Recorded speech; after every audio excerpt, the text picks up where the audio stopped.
자, 그래서 세포 골격 한번 또 보도록 합시다. 세포 골격은 영어로 사이토스켈레톤 이렇게 표현을 하고요. 자, 제가 계속 영어를 적어드리는 이유는 편입 문제에서 영어로 나오기 때문입니다. 어쨌든 이런 세포 골격들은 말 그대로 세포 내에서 골격을 이루고 있다 이렇게 생각을 하시면 됩니다. 그래서 세포질 내부에 예전에는 원래 이런 세포 소기관들이 있을 때 얘들이 그냥 세포질 속에서 둥둥 떠다닌다고 과학자들이 생각을 했어요. 모든 것들이 둥둥 그냥 떠 있다 이렇게 생각을 했는데, 자, 이게 과학이 이제 발전하고 현미경이 발전하고 보니까 이게 여러 가지 네트워크 해가지고 여러 가지 선들이 이렇게 쫙 연결되어 있는 거를 발견한 겁니다. 이런 것들을 발견한 거예요. 자, 대표적으로 우리 아까 핵 밑에 라민이 있다 이런 것도 배웠죠. 이런 애들을 발견한 겁니다. 자, 그래서 이런 섬유 네트워크들을 쉽게 말해서 그냥 세포 골격이다 이렇게 부르고요. 원래는 이것도 처음에는 진핵생물에만 있다고 생각을 했는데 최근에 이제 원핵세포에도 있구나 이런 거를 알아냈습니다. 자, 그래서 얘들은 무슨 역할을 하냐면은 일단 방금 말씀드린 것처럼 이름 그대로 세포 모양을 유지한다든지 혹은 그 구조를 이제 지지하겠죠. 그래서 동물 세포 같은 경우에는 세포가 이렇게 생겨 있는데 바깥에 세포벽이 없습니다. 식물 세포는 세포벽이 있어가지고 여기서 단단하게 세포를 모양을 유지를 시켜줄 수가 있는데 동물 세포는 이런 게 없어요. 이런 게 없기 때문에 모양 자체가 흐물흐물하게 막 슬라임처럼 미끄러질 수 있겠죠. 자, 그러지 않도록 내부에서 이렇게 지탱을 해주는 역할을 세포 골격들이 하고 있습니다. 자, 그 다음에 식물 세포는 이제 세포벽이 있어가지고 이동하기 어렵지만은 이런 흐물흐물한 이런 동물 세포 같은 경우 혹은 원핵 세포 같은 경우에는 세포가 이제 이동할 때 뭐 집신벌레 이런 거 배웠죠. 원생생물들 이런 세포들이 이동할 때 아니면은 요 안에 있는 이런 세포 소기관들 우리 아까 이런 소낭들이 이렇게 이동한다 배웠죠. 이런 애들이 이동할 때 혹은 세포 내에 이제 다양한 운동 단백질들이 있습니다. 이런 운동 단백질들이 요 위에서 이렇게 애들이 움직이게 되는데 이런 선로 역할을 애들이 발을 댈 수 있는 선로 역할을 하기도 하고요. 아니면 뭐 지지대 역할을 하기도 합니다.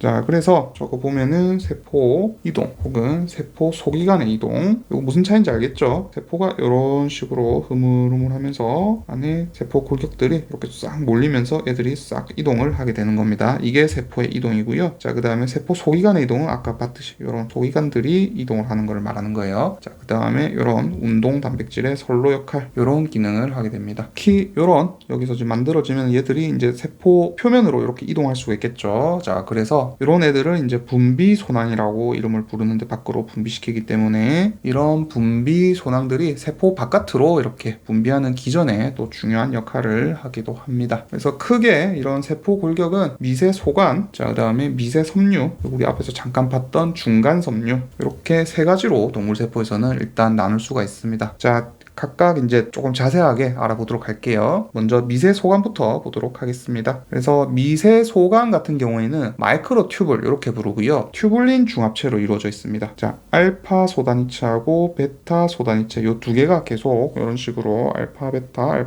하는 식으로 뱅뱅뱅 돌아가면서 얘들이 약간 탑 쌓아 올라가듯이 이런 식으로 속이 비어있는 소관 형태로 구성을 하게 됩니다. 그래서 요 한 바퀴에 이제 얘들이 이렇게 한 바퀴 돌 때 총 13개가 들어가게 되고 이런 게 나와요, 편입은. 그 다음에 요 지름 같은 경우에는 한 25나노미터 정도 되고 애들이 두께가 있죠. 두께가 있다 보니까 그 속에는 조가 한 15나노미터 정도 됩니다. 그래서 앞에서 봤던 그 미세 섬유라든지 중간 섬유 얘들보다 훨씬 더 두껍습니다. 그리고 요 길이 같은 경우에는 뭐 짧으면은 한 200나노미터에서 길면은 한 25 마이크로미터 정도까지 이제 길이가 발견이 되고요. 모든 진핵세포의 세포질에서 미세소관은 발견이 됩니다. 자, 그래서 구조 알아봤고요. 뭐 구성 같은 경우에는 이거는 뭐 구조 설명에서 바로 설명을 드렸죠. 그래갖고 이런 알파 베타의 튜블린 2합체로 구성이 되어 있습니다. 알파와 베타 두 개가 묶여가지고 2합체를 구성을 하고 있습니다. 자, 성장과 분해되어 있는데, 자, 얘들은 이렇게 한쪽 끝이 있을 거고요. 또 한쪽 끝이 있겠죠. 이렇게 뺑뺑뺑 돌아가면서 올라가니까. 자, 그래가지고 요 한쪽을 양성말단 그리고 반대쪽을 음성말단 이렇게 부릅니다. 자, 아래쪽이 음성, 쪽을 양성하고 이쪽이 핵이 가까운 부분을 칩시다.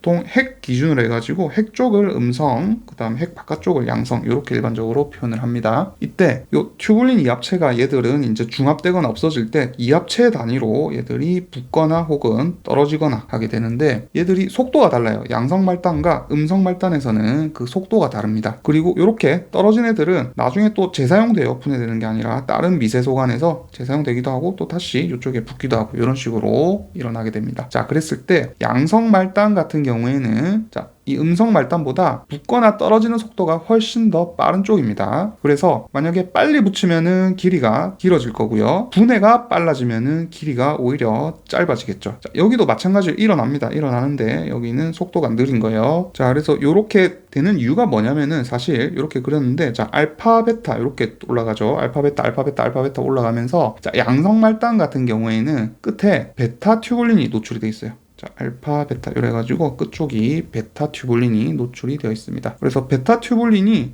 여기 알파가 붙던지 떨어지던지 하는 속도가 훨씬 빨라요. 자, 반면에 이쪽 끄트머리 마이너스 쪽에는 알파가 노출이 되어 있습니다. 그래서 알파 쪽은 여기에 다시 베타, 알파 이렇게 붙을 때 속도가 느립니다. 자, 요 차이예요. 이게 교재마다 보면은 빨리 자라는 쪽을 양성 말단이라 하고요. 그 다음에 이게 줄어드는 쪽 있죠. 줄어드는 쪽을 음성 말단이다. 이렇게 돼 있는데 이거 오개념입니다. 이렇게 하시면 안 돼요. 둘 다 속도가 빠릅니다. 양성 말단이 둘 다 훨씬 속도가 빨라요. 음성은 둘 다 속도가 작다. 이렇게 알고 쓰셔야 됩니다. 자, 그래서 요 미세 소관의 기능도 한번 봅시다. 제가 적어 놓긴 했는데, 자, 첫 번째로 세포 모양 유지 이렇게 적혀 있네요. 그래가지고 자, 이렇게 이제 핵이 있고 만약에 세포가 있을 때 자, 얘들이 만약에 이런 미세 골격이 없다, 안쪽에 미세 소관들이 이루고 있는 이런 골격이 있을 경우와 없는 경우가 있겠죠. 만약에 없으면은 그냥 물컹하고 그대로 눌러질 겁니다. 하지만 여기서 안에서 땅땅하게 이렇게 받쳐주고 있기 때문에 세포 모양을 유지를 할 수가 있는 거고요. 그래서 어떤 지지대 역할을 하는 거죠. 자, 그 다음에 세포 이동에 관여한다 되어 있습니다. 자, 세포 이동에 관여하는 거는 사실 두 종류가 있어요. 선모와 현모라는 애가 있습니다. 자, 간단하게 보고 갈게요. 자, 세포 바깥에 보면은 이렇게 징그럽게 약간 털 같은 것들이 막 관찰이 됩니다. 털은 아니에요. 털은 아닌데, 자, 이런 식으로 털 같은 게 보이고, 혹은 이런 식으로 꼬리 같은 게 길쭉하게 관찰이 되기도 합니다. 자, 그래서 약간 이렇게 짧은 애들, 이런 애들을 선모 표현하고요. 긴 애들을 편모 이렇게 표현을 합니다. 자, 요거는 뒤에서 이따가 조금 더 자세히 알아보도록 할게요. 일단 요런 차이만 좀 보고 갑시다. 그 다음에 소기관에 이동되어 있는데, 자, 요것도 아까 앞에서 설명을 드렸죠. 여러 가지 세포 소기관들이 이동할 때 이런 미세 소관을 타고 이동을 하게 됩니다. 어떤 선로 레일 역할을 하게 되는 거죠. 그 다음에 혹은 이제 세포가 분열을 할 때 염색체가 이동할 때 이제 방추사라는 걸 형성할 때 그때도 이제 미세 소관이 사용이 됩니다. 자, 이거는 나중에 뒤에서 이제 배울 건데, 자, 나중에 어떤 일이 일어나냐면요, 세포가 분열을 할 때 염색체들이 이렇게 적도판이라거든요. 이렇게 일정하게 한 군데에 몰리게 됩니다. 자, 몰리면서 여기서 이제 방추사라고 하는 미세 소관이 얘들을 연결을 해요. 얘들을 연결하면서 이쪽으로 이렇게 당기고 얘가 이렇게 당깁니다. 각 반대 방향으로 당겨요. 그러면서 얘가 뚝 끊어지면서 각 이동을 하게 되는데, 자, 이런 세포 분열 시 염색체 이동에도 이런 미세 소관이 사용이 됩니다. 다음 섬유소 합성 효소의 이동 경로를 안내되어 있습니다. 자, 요거는 무슨 말이냐면은 식물에 이제 세포막이 있을 거고요. 그 바깥으로 원래 세포벽이 있죠. 세포벽이 있는데, 자, 얘들을 합성을 해가지고 바깥으로 세포벽을 만들어내야 될 겁니다. 자, 이때 어떤 작업을 하냐면은 여기에 이제 셀룰로즈 합성 효소라고 하는 효소가 이렇게 박혀 있고요. 얘들이 요 밑에 이제 미세 소관이 있어요. 저건 이렇게 있으면은, 자, 여기서 미세 소관을 따라가지고 얘들이 쭉 이동을 하게 됩니다. 그러면은 어떻게 되느냐, 여기서 설탕을 우리 서크로즈 분해를 해가지고, 저 설탕은 우리 배웠죠. 이제 글루코즈하고 프룩토즈가 연결되어 있습니다. 자, 그러면서 프룩토즈는 그냥 이렇게 단물로 내버리고요, 포도당 글루코즈를 이렇게 연결을 하게 됩니다. 자, 그런데 연결하면서 어떻게 하느냐, 요금 세포 막 사이를 셀룰로즈 합성 효소가 이렇게 이동을 하고 있죠. 이동을 하니까 당들이 이렇게 쭉 이어가지고 얘들도 합성이 되는 겁니다. 즉, 요 선로를 따라가지고 한 방향으로 섬유소, 즉 셀룰로즈가 합성이 된다, 이런 말이에요. 자, 그러면 어떻게 되느냐, 이 미세 소관이 지금 제가 이렇게 그렸지만은, 자, 식물 세포가 이렇게 있을 때, 자, 만약에 미세 소관이 이렇게 배열되어 있었다 칩시다. 그러면 어떻게?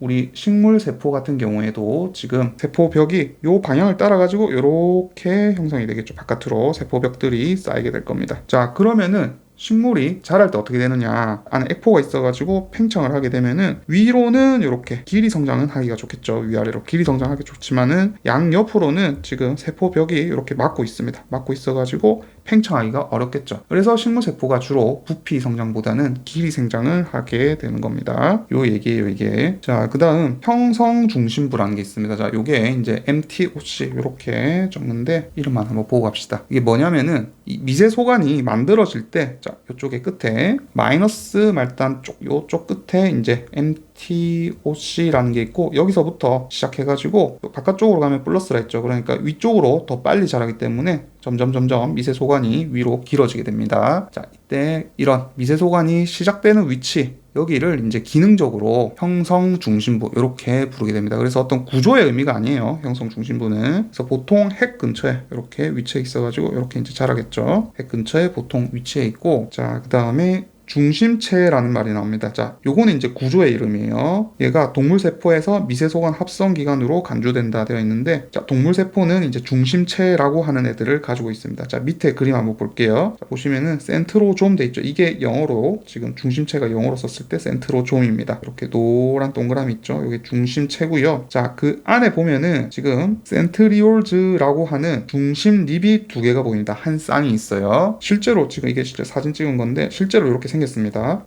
보이시죠? 여기랑 여기랑. 그래서 여기서부터 이제 중심체가 쭉 자라난다 이런 말이에요. 그리고 이 구조를 지금 잘 보면요, 지금 여기 관이 3개가 보일 겁니다. 하나 둘 셋, 하나 둘 셋, 하나 둘 셋, 이런 식으로 3개가 보이고, 이게 총 9개가 몰려 있어요. 지금 이게 하나 둘 셋 넷 다섯, 여섯, 일곱, 여덟, 아홉 해가지고 9개가 지금 몰려 있습니다. 그래서 이런 구조를 뭐라 하냐면은 9 곱하기 3 구조다 이렇게 표현하기도 하고요. 자, 일부 교재에서는 그냥 9 플러스 0 구조다 이렇게 표현하기도 합니다. 자, 이게 무슨 뜻이냐면은 일단 9 곱하기 3은 알겠죠? 지금 이런 게 지금 3개짜리 모여 있는 게 총 9개가 이렇게 뱅뱅 돌아가면서 있기 때문에 9 곱하기 3 구조다 이렇게 일단 표현을 합니다. 자, 그런데 얘는 지금 잘 보시면은 가운데 뭐가 들어있지 않습니다. 가운데 없어요. 가운데 없는데, 이게 나중에 보면은 요 가운데 뭐가 들어있는 애들이 있습니다. 자, 어떻게 들어있냐면은 이렇게 2개가 더 들어있어요. 2개가 더 들어있고, 얘들을 둘러싸고 2개의 관이 이런 식으로 둘러싸면서 원을 이루고 있는 애들도 있습니다. 자, 이것도 다 미세 소관이에요. 자, 제가 그냥 적당하게 그렸는데 얘들이 총 9개 있습니다. 하나, 둘, 셋, 넷, 다섯, 6개 그렸는데 여기 3개 더 있어가지고 총 9개가 있고요. 자, 가운데 이렇게 2개가 들어있죠. 따로 지금 있는 거예요. 하나, 둘. 얘들을 좀 붙여서 그린 거고요. 자, 2개가 들어있기 때문에 얘들을 9 플러스 2 구조다 이렇게 표현을 합니다. 지금 얘는 9 플러스 0 구조 혹은 9 곱하기 3 구조 이렇게 하고요. 사실 9 플러스 0 구조는 조금 다릅니다. 약간 다른 표현을 해야 돼요. 실제로 9 플러스 0은 나중에 이제 1차 선모 배울 건데 1차 선모가 플러스 0 구조고요. 중심립은 9 곱하기 3 구조다. 요게 맞긴 합니다. 근데 문제에 따라 가지고 그냥 얘들을 9 플러스 0 구조다 해도 뭐 맞다고 표현하긴 합니다. 자, 그 다음에 1차 선모라는 말이 있으면 2차 선모가 있냐? 2차 선모는 없어요. 2차 선모는 없고, 다른 말로 이제 얘들은 운동을 안 하는 애들을 1차 선모라거든요. 그래서 얘들의 반대 의미로 운동성 선모 이렇게 표현합니다. 제가 어차피 뒤에서 설명할 거지만 미리 좀 개념을 잡고 갑시다. 그 다음에 제가 원을 자꾸 그리고 있는데 요거 헷갈리시면 안 됩니다. 지금 보시면은 여기 중심립에 요 원 있죠? 요 3개짜리, 요 3개짜리가 지금 요 2개짜리 요 말이에요. 요 말이고, 그 다음에 아까 제가 미세 소관은 알파, 베타 튜블린으로 중합체로 구성되어 있다 했는데 얘들이 지금 알파, 베타, 알파, 베타, 알파, 베타 이렇게 구성되어 있단 말입니다. 마찬가지로 지금 얘도 확대해서 그리게 되면은 이렇게 그려져 있는데 알파, 베타, 알파, 베타, 알파, 베타 이렇게 구성이 되어 있어요. 자, 그래서 지금까지 중심립 구조 설명하다가 말이 잠깐 샜는데, 이 중심립이 뭐냐면요, 미세 소관을 합성하는 기관입니다. 미세 소관 합성하는 기관으로 세포 분열 전에 얘들도 따로 복제가 됩니다. 그리고 진핵세포의 그 아까 말씀드린 선모, 편모 말씀드렸죠. 선모나 편모가 형성될 때, 자, 요 밑에서 얘들이 이제 기저체로 작용을 하게 됩니다. 자, 대신에 우리 곰팡이 균류 있죠. 곰팡이나 식물 같은 경우에는 이런 중심립이 있는 중심체가 없습니다. 대신에 균류 같은 경우에는 이제 스핀들 폴 바디라 해가지고 시험 나온 적은 없습니다. 그냥 알려드리는 거예요. 그래갖고 SPB 이렇게 부르는데, 자, 이런 놈들이 핵막에 박혀 있습니다. 핵막에 박혀가지고 MTOC로 작용을 하게 되고요. 그 다음에 식물 같은 경우에는 감마 튜블린 복합체라는 걸 가집니다. 얘들이 이제 MTOC 역할을 하게 됩니다. 자, 그래가지고 뭐 시기에 따라 가지고 얘들은 발견되는 곳이 달라요. 그래가지고 뭐 핵 주변에 있을 수도 있고요. 피층에서 발견될 때도 있고, 또 시기에 따라 가지고 방추사 형성할 때 그런 부위에서 관찰되기도 합니다. 얘들은 그냥 여러 곳에서 시기에 따라 가지고 재배치된다 이렇게 알고 있으시면 되겠습니다. 자, 그럼 우리 이 선모와 편모 조금 더 자세히 알아보도록 하겠습니다. 있습니다. 자, 먼저 우리 원생 생물들 있죠. 집신벌레 같은 애들. 자, 그런 애들 관찰해 보면은 이런 팔 같은 게 막 관찰이 되는데, 자, 이런 단세포성 진핵생물들은 물속에서 이런 섬모나 아니면은 꼬리 편모를 이용해 가지고 이동을 하게 됩니다. 그래가지고 뭐 조류나 아니면 이런 거 정자 아니면 일부 식물, 제가 그때 은행도 이런 꼬리를 가져가지고 은행 정자도 운동을 한다 말씀을 드렸죠. 이런 식으로 편모를 가지게 됩니다. 그래가지고 요 조직층에서 그냥 얘들이 쭉 뻗어 나온 거예요. 뻗어 나와가지고 조직 표면에서 얘들이 이제 파동 운동을 한다든지 이런 식으로 막 노젓기 운동을 한다든지 하면서 자, 움직임을 줄 수 있습니다. 자, 이렇게 움직이면은 주위에 물을 막 이렇게 치면서 나아갈 수가 있겠죠. 이런 식으로 운동을 할 때 사용을 하게 됩니다. 자, 그래서 구조를 한번 봅시다. 자, 여기 나오네요. 9+2 패턴. 아까 앞에서 설명을 드렸습니다. 그래서 가운데 2개의 미세 소관이 있고요. 그 바깥으로 9개 다른 관들이 이런 식으로 배열을 하고 있습니다. 그래서 이런 편모나 선모, 어쨌든 이렇게 길다란 털 같은 게 나와 있는데, 자, 요 밑에 부분을 이제 아랫부분 기저체라고 부릅니다. 바잘바디 이래가지고 기저체 부르는데, 요 부분하고요, 그 다음에 요 부분 이렇게 절단했을 때 단면이 조금 다릅니다. 그래서 지금 요 부분 단면은 이렇게 생긴 게 맞고요. 이때 이제 바잘바디 같은 경우에는 우리 앞에서 9+3 구조 배웠죠. 혹은 3+9 구조. 그래서 삼합체 구조를 바잘바디는 가지고 있습니다. 그리고 요 9+2 패턴, 얘들은 요 중간을 잘랐을 때 했죠. 그래서 가운데 있는 요 2개의 미세 소관은 쭉 이어져 가지고 아래쪽에서 요 바잘바디랑 이제 고정을 하고 있는 거죠. 참고로 선모 중에서 이제 안테나 역할을 하는 애들이 있어요. 우리 세포가 있을 때 선모가 이렇게 자라있는데 운동을 하지 않고요, 물체가 닿았을 때 요거를 감지를 하는 안테나 역할을 하는 선모가 있습니다. 자, 요런 애들을 아까 앞에서 제가 말씀드린 1차 선모이래요. 자, 얘들은 단면을 잘랐을 때 요런 9+2 패턴이 아니고 9+0 구조, 요런 애들이 9개가 있긴 한데, 자, 9개라 칩시다. 9개가 있긴 한데 가운데가 비어 있습니다. 요런 구조를 가지고 있어. 자, 그 다음 디네인 단백질이라고 나와 있는데, 자, 요거 설명을 조금 드릴게요. 디네인 단백질이란 뭐냐면은 운동 단백질의 한 종류입니다. 나중에 키네신, 디네인 이렇게 배울 겁니다. 일단 디네인부터 설명드릴게요. 디네인은 자, 플러스에서 마이너스로 이동을 한다. 일단 이렇게 외우고 있으시면 되겠습니다. 자, 그러면은 제가 아까 아래쪽이 마이너스라 그랬고요. 쪽이 그 다음에 세포질 쪽이 플러스다 이랬습니다. 자, 얘들이 어떻게 붙어 있냐면은 지금 이렇게 2개의 미세 소관이 이렇게 쭉 연결이 되어 있고요. 자, 그 다음에 또 다른 미세 소관이 옆에 이렇게 붙어 있겠죠. 이런 식으로 붙어 있을 겁니다. 자, 이때 요 디네인 단백질이 여기 붙어가지고 머리가 얘들을 이렇게 서로, 그러니까 뭐 반대쪽도 여기도 마찬가지겠죠. 이런 식으로 붙어 있을 겁니다. 이런 식으로 붙어 있습니다. 자, 이때 어떻게 되냐면은 ATP라고 하는 우리 에너지를 여기에 디네인에게 주입을 하게 되면은 얘들은 ATP를 이용해가지고 어떻게 하느냐. 자, 얘들이 플러스에서 마이너스로 움직이려고 합니다. 움직이려고 하는데 여기 발이 붙어 있어요. 발이 붙어 있으니까 상대적으로 위에 거를 뒤로 밀어내는 반발이 일어나게 됩니다. 이런 식으로 움직이게 되죠. 그러면은 이게 어떻게 되느냐, 이런 식으로 있던 애들이 이렇게 움직이게 되겠죠. 자, 그런데 이게 움직일 때 이렇게 그냥 움직이는 게 아니고요. 사실 어떻게 돼 있냐면은 넥신이라고 하는 단백질이 얘들을 사실 붙잡고 있습니다. 그래서 여기 이렇게 넥신이라는 단백질들이 얘들을 붙잡고 있어요. 자, 그러면은 어떻게 되느냐, 이게 이제 길게 보면은 이런 식으로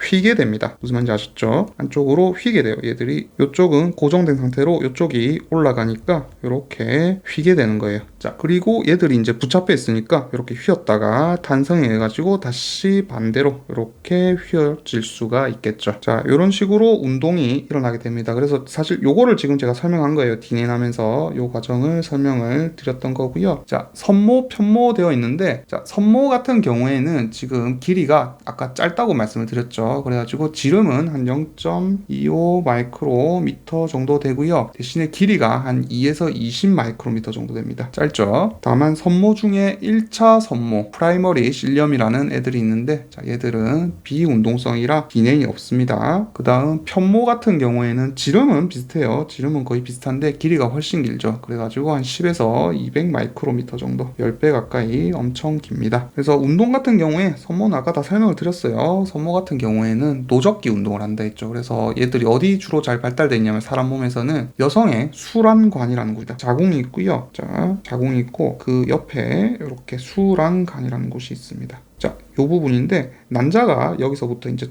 뽁 하고 나와가지고 여기 자궁까지 이제 이동을 해야겠죠. 이때 그럼 난자가 운동을 해서 가는 게 아니고 여기 이제 선모가 잘 발달이 되어 있어요. 그래가지고 얘들이 노적기 운동으로 물살을 일으켜가지고 얘들을 여기로 굴려가지고 보내주게 됩니다. 자, 요거 아니면은 우리 폐 속에 보면은 폐에서 우리 가래칵하고 태 뱉어내죠. 그때 이제 점액을 뱉어낼 때 폐도 이런 선모들이 잘 발달돼 있어가지고 점액질 배출을 도와주게 됩니다. 자, 반면에 편모 같은 경우에는 이제 정자들, 꼬리 얘들이 이제 편모 운동을 하게 되는 거죠. 자, 그래서 디네인에 의한 선모, 편모 운동돼 있는데 자, 설명 아까 방금 다 드렸습니다. 디네인 워킹. 자, 이거는 ATP 에너지를 이용해 가지고 얘들이 이제 이 합체가 다른 이 합체를 밀어 올리는 거예요. 위쪽으로 이렇게 밀어 올리는 과정. 자, 요거를 디네인 워킹 이렇게 표현을 하고요. 자, 그다음에 이펙트 오브 크로스 그리고 링킹 프로테인 되어 있습니다. 자, 요 과정은 이제 두 이 합체가 이제 넥신에 의하고 연결이 되어 있죠. 묶여 있습니다. 자, 그러다 보니까 서로 그냥 아무렇게나 그냥 미끄러져고 그냥 그대로 쭉 가겠죠. 그런 게 아니라 애들이 휨 운동이 이제 발생을 하는 거예요. 그래서 구부러지게 됩니다. 자, 그 다음 웨이브 라이크 모션 되어 있는데 이게 지금 하나만 이렇게 있는 게 아니죠. 하나가 있는 게 아니라 엄청 많은 겁니다. 엄청 안쪽에서 많이 막 애들이 붙어 있기 때문에 동시에 막 이렇게 이루어지는 거예요. 그러다 보니까 애들이 구부러지는 거죠. 이렇게 파동 형태로 구부러지게 되면서 이런 과정을 이제 웨이브 라이크 모션이다 이렇게 표현을 하게 됩니다. 자, 그 다음 미세 섬유 봅시다. 미세 섬유도 마찬가지로 모든 진핵세포가 가지고 있습니다. 그래서 얘들은 지름이 한 7나노미터 정도 되는 고체 막대기고요. 액틴이라고 부르는 구형 단백질들이 꼬여 있어요. 들이 이렇게 서로 꼬여 있습니다. 자, 이런 식으로 생겼어요. 자, 보이시죠? 이렇게 꼬여 있는 거. DNA 마냥 얘들이 꼬여 있습니다. 지름은 7나노미 정도 되고요. 그래서 무슨 기능을 하느냐? 자, 얘들은 제가 아까 세포막을 그렸을 때, 자, 세포막 아래 이렇게 막 색칠을 잠깐 했습니다. 이런 식으로 칠을 했는데 여기 있는 애들이 이제 미세 섬유예요. 그래가지고 세포막 아래에서 이런 식으로 네트워크를 형성을 해가지고 그물처럼 네트워크를 형성을 해가지고 애들이 세포 모양을 유지하게 도와줍니다. 즉 장력을 견딜 수 있도록 도와주는 거죠. 자, 그 다음 세포 모양의 변화 나와 있는데 자, 요 세 가지를 일컫는 말입니다. 근육의 수축, 세포의 이동, 세포질 유동 요거를 말하는 거예요. 자, 각각 한번 좀 살펴봅시다. 먼저 근수축 한번 보도록 하겠습니다. 자, 근육은 나중에 뒤에서 생리학에서 배울 거지만은 미세 섬유 구조하고요. 자, 얘들을 가는 섬유랍니다. 미세 섬유는 가는 섬유. 자, 그 다음에 미오신이 꼬여 있는 굵은 섬유 요 두 가지로 구성이 되어 있습니다. 자, 요게 요 아래쪽에도 있고요. 이런 식으로 이제 여러 개가 있는 거예요. 사실은 제가 두 층만 그렸습니다. 또 이렇게 여러 개가 있어요. 자, 이렇게 있는데 근육이 수축할 때 어떻게 하느냐? 자, 요 미오신 머리가 얘들을 이렇게 확 잡아당깁니다. 서로 확 잡아당겨줘요. 잡아당기면은 어떻게 되냐면은 얘들이 더 가까이 붙겠죠. 이렇게 이런 식으로 근육이 수축을 하게 됩니다. 뭐 나중에 더 자세히 배우게 될 거고요. 어쨌든 이 과정에 얘들은 가는 섬유가 미세 섬유입니다. 자, 그 다음에 세포 이동 되어 있습니다. 자, 세포 이동은 우리 아메바 운동이라고 들어봤을 겁니다. 그래서 이 미세 섬유들이 액틴으로 구성되어 있는데 얘들이 세포가 있을 때 한쪽 끝에 빠르게 이렇게 몰렸다 칩시다. 빠르게 몰리게 되면은 어떻게 되느냐? 한쪽에서 중합이 되면서 자, 요 세포질을 살살살 이렇게 바깥으로 밀어내게 됩니다. 밀어내게 되면서 위족이라는 거를 형성을 하게 되고요. 자, 그러면서 슬라임 마냥 얘들이 꾸물꾸물하면서 앞으로 쑥 하고 밀리게 되죠. 자, 그러면은 뒤쪽은 이렇게 그냥 액체 상태이기 때문에 따라서 이렇게 오게 되는 겁니다. 자, 요런 식으로 미세 섬유를 이용해 가지고 아메바 운동이 일어나게 됩니다. 자, 그다음 세포질 유동되어 있는데 우리 겔이라고 들어보셨는지 모르겠습니다. 자, 물도 아니고 고체도 아니고 약간 끈적끈적하다 해야 되나? 하여튼 뭔가 조금 물도 그렇다고 고체도 아닌 상태 이런 거를 이제 반고체 상태 즉 겔 상태라고 하는데 이런 구조를 이제 액틴이 만들어주는 거죠. 액틴 미세 섬유들이 모여가지고 만들어주게 됩니다. 자, 그 다음 세포질 유동돼 있습니다. 원형질 유동 이렇게 표현하기도 하는데 자, 이건 뭐냐면요. 우리 식물 세포 있죠. 식물 세포 같은 경우에는 가만히 정적으로 있는 것처럼 보이지만 사실 얘들도 살아있는 생물이죠. 그래서 세포 속에서 안쪽에 물질들이 뺑뺑뺑 순환을 좀 해줘야 될 겁니다. 자, 그러면은 얘들이 어떻게 하느냐. 요 세포 막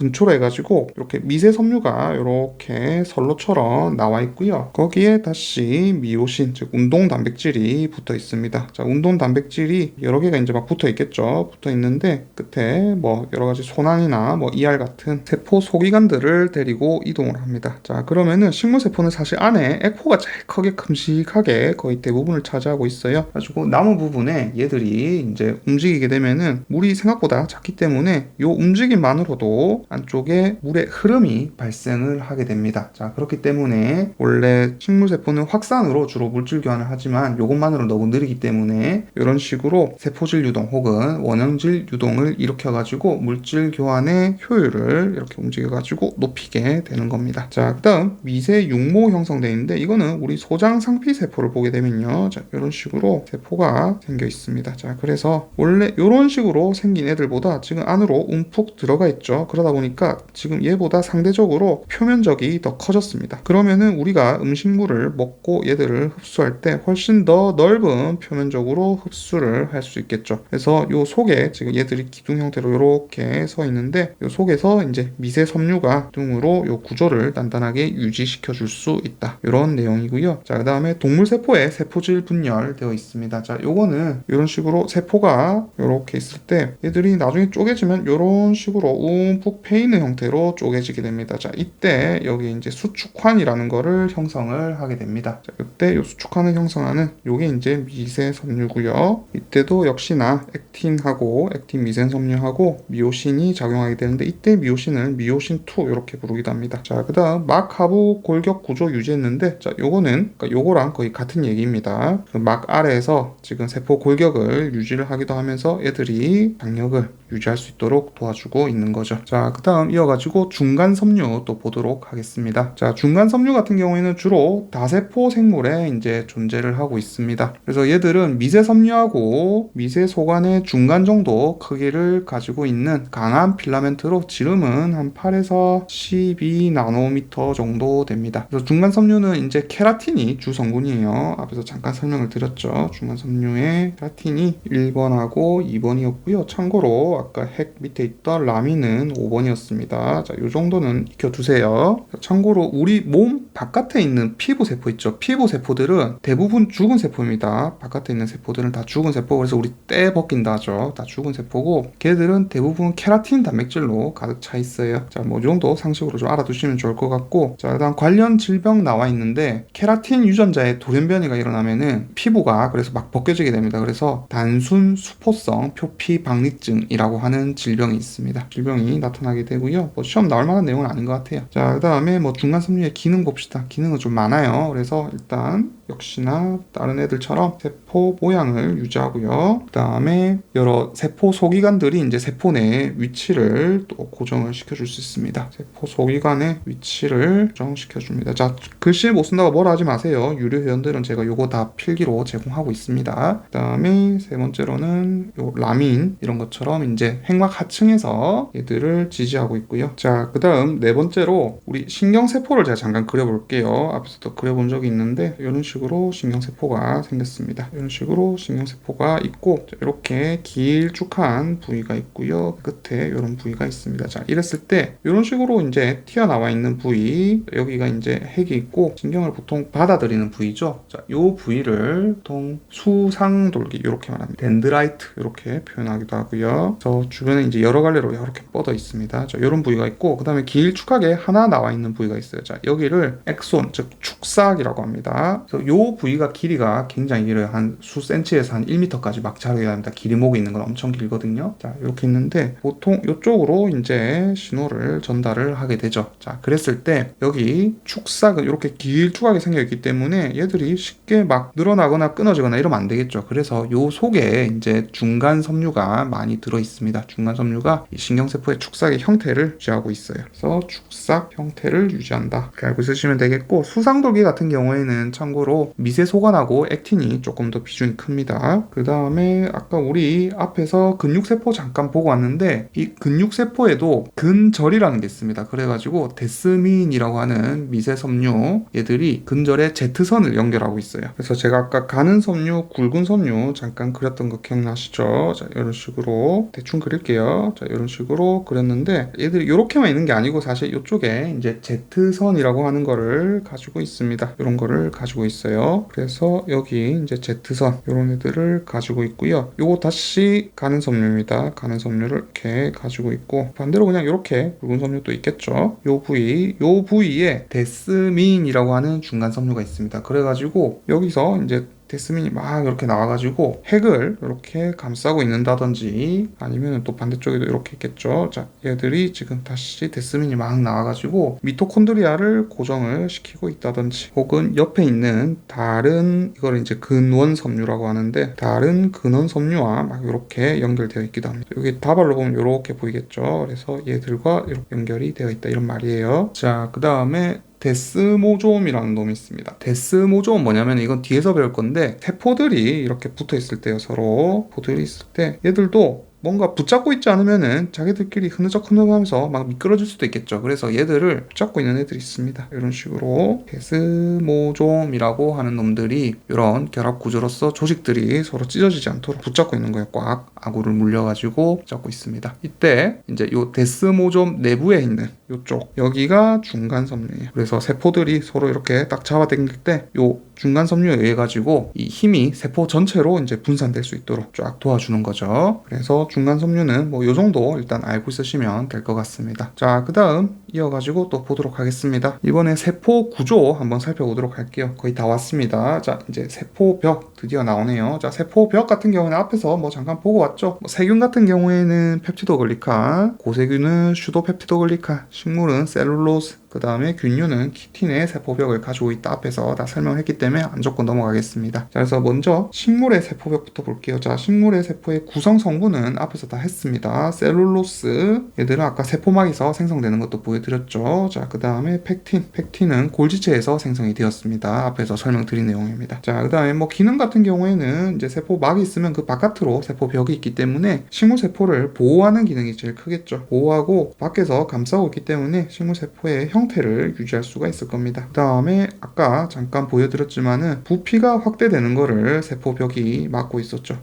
팽창을 제한한, 즉 물을 과도하게 흡수해가지고 터지는 거를 막고 있죠. 그 다음에 방어 기능도 합니다. 즉 병을 유발하는 어떤 다른 생물들이나 균류, 미생물들의 감염으로부터 면역적으로 방어 기능, 이런 거를 하고 있습니다. 그래서 사실 세포벽은 1차 세포벽과 2차 세포벽, 이렇게 크게 두 가지로 나옵니다. 먼저 1차 세포벽 같은 경우에는, 자, 어린 식물 세포의 그 세포벽이 셀룰로스가 이제 주 성분이에요. 그거를 주로 1차 세포벽이라고요. 그 다음에 뭐 셀룰로즈 말고도 뭐 팩틴이나 앞에서 잠깐 말씀드린 헤미셀룰로즈 같은 기타 다당류들이 구성을 해가지고 되게 얇고 구부러지기 쉽습니다. 일단 얇다, 이런 특징을 가지고 있어요. 자, 반면에 2차 세포병은 매우 두껍고 단단하다, 이렇게 일단 생각을 하시면 되겠습니다. 그래서 식물 세포도 이제 성장을 하다가 멈춰지게 됩니다. 세포 성장이 멈추게 되면은 이 1차 세포벽이 점점 두꺼워지면서 딱딱해지거나, 그거를 경화된다, 이렇게 표현합니다. 경화되거나, 아니면은 이 세포막하고 1차 세포벽이 이제 먼저 만들어진 게 있겠죠. 요 사이에 또 다른 성분으로 구성되어 있는 판을 이제 다시 쌓게 돼요. 한쪽으로 판을 쌓게 됩니다. 이거를 이제 2차 세포벽, 이렇게 표현해요. 그래서 구성 물질도 다릅니다. 아까 1차 세포벽은 거의 셀룰로즈가 주 성분인데, 자, 여기는 리그닌 혹은 헤미셀룰로즈라고 하는 물질들이 주로 구성을 하고 있습니다. 얘들은 굉장히 단단합니다.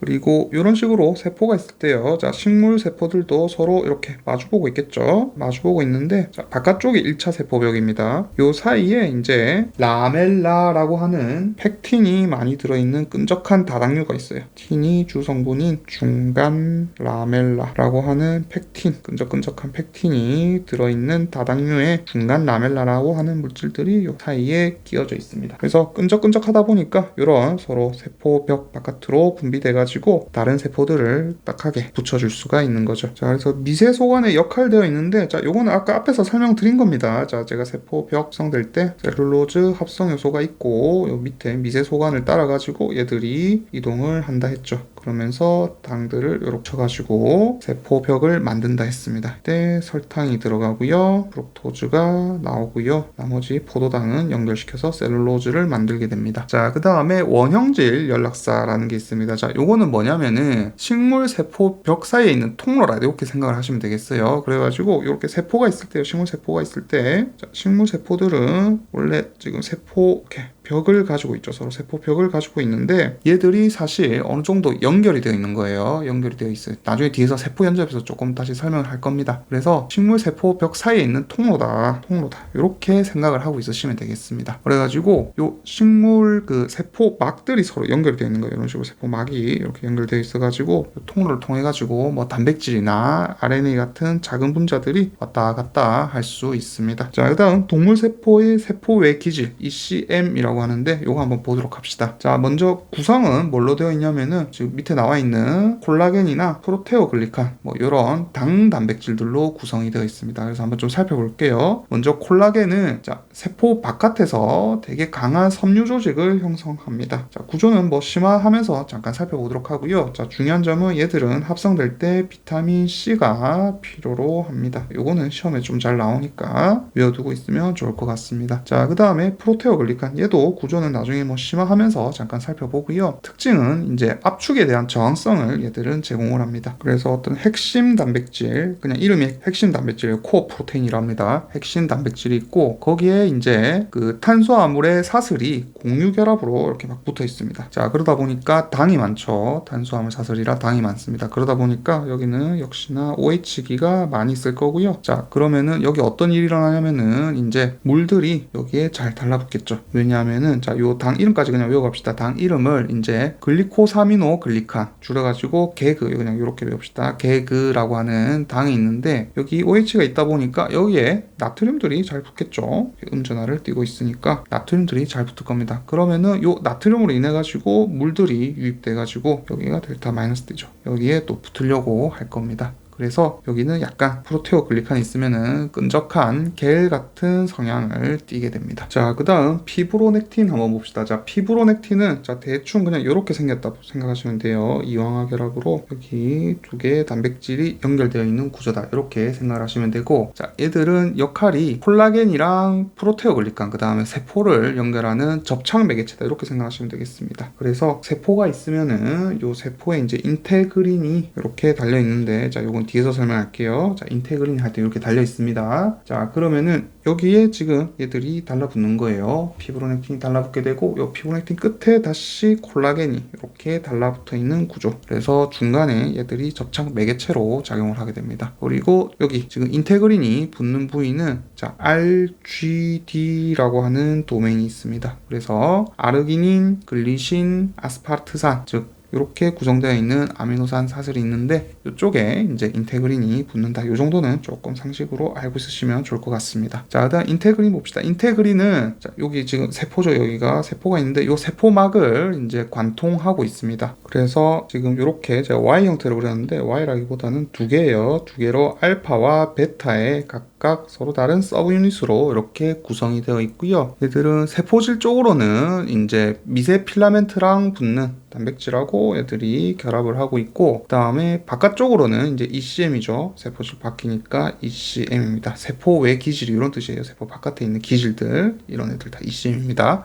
어쨌든 피브로넥틴이나 콜라겐 이런 애들과 붙어가지고 얘들이 이제 막관통 인테그린을 통해 가지고 안쪽에 다시 액틴 미세골격으로 연결되어 있습니다. 그러면은 이제 바깥에서 들어오는 기계적 신호나 세포 바깥에 있는 신호를 전달하는 매개체 역할을 인테그린이 해주게 됩니다. 자, 그래서 ECM의 기능 나와 있는데 자, 위에서 다 설명을 한 겁니다. 자, 이런 결합 조직에서 어떤 인장의 강도를 제공을 하게 되고요. 그 다음에 나중에 이제 발생할 때 세포가 이동할 때 어떤 선로 역할을 하게 되기도 합니다. 아니면은 이 조직이 속한 세포들이 이제 바깥에서 이제 오는 신호 전달을 세포가 느낄 때 그때도 ECM이 중요한 역할을 하게 됩니다. 자, 이제 마지막이에요. 세포 연접 봅시다. 자, 식물 원형질 일각사되어 있습니다. 앞에서 잠깐 설명을 드렸죠. 그래서 식물은 세포막이 이제 이렇게 연결이 되어 있는데 세포막 바깥으로 세포벽도 있고요. 요 사이가 사실은 다 이렇게 연결이 되어 있더라. 요게 원형질 연락사입니다. 그리고 세포막만 연결되어 있는 게 아니고요. 요 안쪽으로 소포체도 이렇게 연결되어 있습니다. 특이하죠? 소포체가 이렇게 연속으로 이어져 가지고 통로를 구성하고 있어요. 단, 자,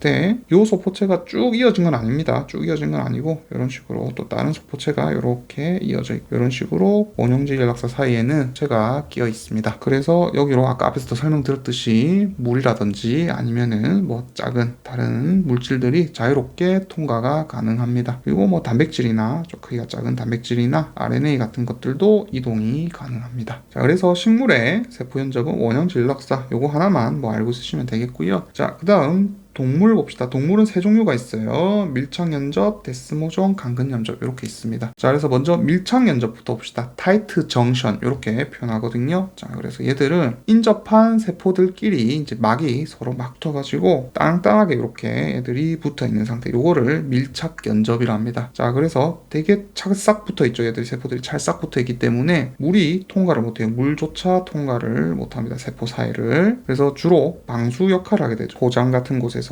잘 발달돼가지고 세포 용액이 이제 표피세포를 막 빠져나가면 안 되겠죠.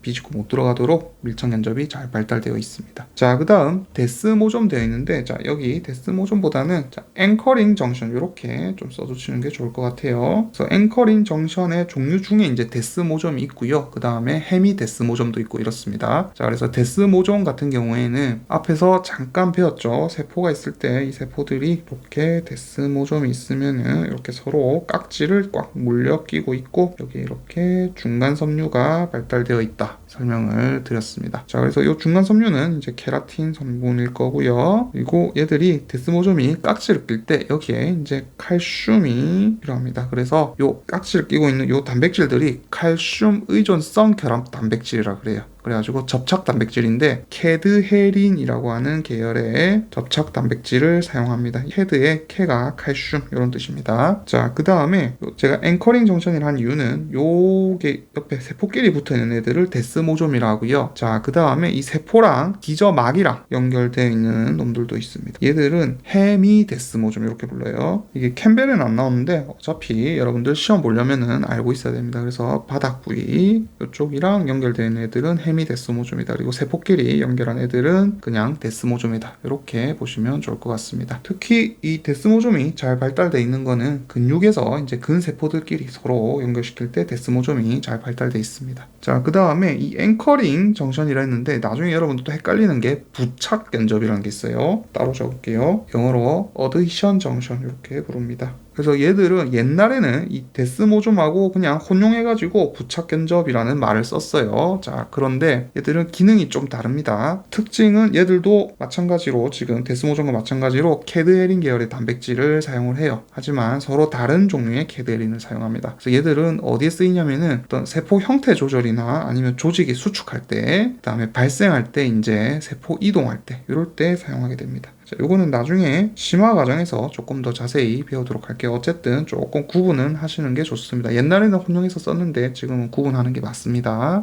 그리고 가장 큰 차이라 하면은 얘들은 지금 케라틴 즉 중간 섬유랑 이렇게 연결되어 있는데 부착연접은 달라요. 액틴 미세 섬유를 이용합니다. 그러다 보니까 수축이나 어떤 형태 변화 이런 데 관여를 하게 되는 거고 데스모좀 같은 경우에는 장력을 견디는 데 주로 사용을 하게 됩니다. 그 다음에 요거 조금만 미리 그냥 설명할게요. 나중에 부착연접 배울 때 우리 무슨 N 캐드헤린 그 다음에 E 캐드헤린 이런 식으로 이제 배울 건데 요때 쓰는 캐드헤린하고 요 캐드헤린하고 계열은 같습니다. 근데 이 데스모좀의 캐드헤린은 이름이 좀 달라요. 이름을 데스모 플라킨 이렇게 부릅니다. 자, 어차피 시험 나올 건 아닌데 이게 나중에 맨날 캐드헤린 하니까 얘랑 같은 거 아닌가 이렇게 생각할 수 있어가지고 자, 계열은 같지만 이름 종류는 완전히 다른 겁니다. 이름은 안 내도 되는데 어쨌든 구분을 좀 하자 이런 의미로 설명을 잠깐 드렸습니다. 자, 마지막으로 강근염 볼게요. 강근연접은 영어로 갭 정션 이렇게 표현합니다. 자, 얘들은 세포가 있으면요. 세포 사이에 구멍이 뚫려 있는 이런 관들이 연결되어 있다. 이렇게 생각을 하시면 되겠습니다. 그래서 서로 이웃한 이 세포들 사이에 어떤 세포질의 통로 역할을 한다. 이렇게 보시면 되겠고 통로다 보니까 당이나 아니면 아미노산 이런 작은 분자들이 통과가 가능합니다. 특히 이 강근연접이 잘 발달되어 있는 거는 이제 심장, 심근 여기에 특히 잘 발달되어 있고 아니면은 우리 이제 발생하는 과정 중에 동물 배아세포는 자기 위치를 찾아가야겠죠. 그러다 보니까 서로 세포들 간의 신호 교류가 많이 필요합니다. 심근 같은 경우에는 전기가 찌직 흘러가면서 동시에 수축을 해야 되니까 요 강근 연접을 통해 가지고 나트륨이나 칼륨, 칼슘 같은 양이온들이 강근 연접을 통해 가지고 이동을 할 수가 있습니다. 그러면은 이웃세포에 이제 요거는 조금 어려운 얘기인데 막전이라는 게 있어요. 막전이가 있어가지고 양이온이 들어오면은 그 전이가 플러스 방향으로 상승하게 됩니다. 자, 그러면은 이런 막전이 상승으로 이제 역시값에 도달하게 되고 활동 전이가 발생하게 되는데 뭐 요거는 나중에 뒤에서 보도록 하고요. 일단 대충 강근 연접이 심근세포와 배아세포에 잘 발달되어 있다. 이 정도만 일단 기본반에서는 알고 가시면 되겠습니다. 자, 그래서 우리 세포생물학 이 정도 일단 기본반 하고 끝내도록 하겠습니다. 자, 고생하셨습니다.